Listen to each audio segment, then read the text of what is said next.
The ninth core principle of the first pillar of Oneness New Thought is that spiritual truth is available to everyone.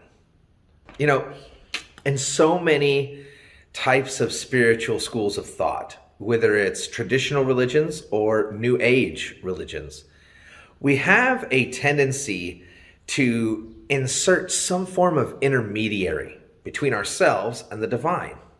It means that if we work with the spiritual ideas inside of us and the world around us, we can discern on our own the spiritual wisdom necessary to find ourselves as spiritual beings in a spiritual experience.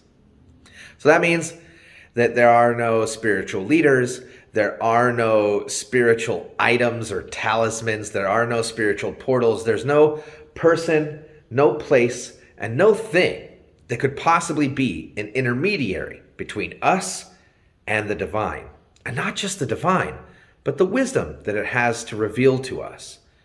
And so each of us is pretty much required to seek out that wisdom. And we may do it through spiritual practices, through relationships with other people, and through relationships with folks who have spent their time and energy focused on discovering these things. But we should only accept that wisdom which we can demonstrate in our own lives.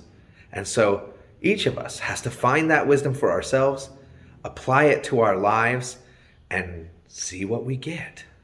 And together, we learn more, we share that wisdom with each other, and we continue to practice it in new ways. And so that means that no one has to be blessed, no one has to be ordained, no one has to be specifically chosen as a prophet in order to discover and engage with and practice spiritual wisdom. And so that is the ninth core principle of the first pillar of Oneness New Thought.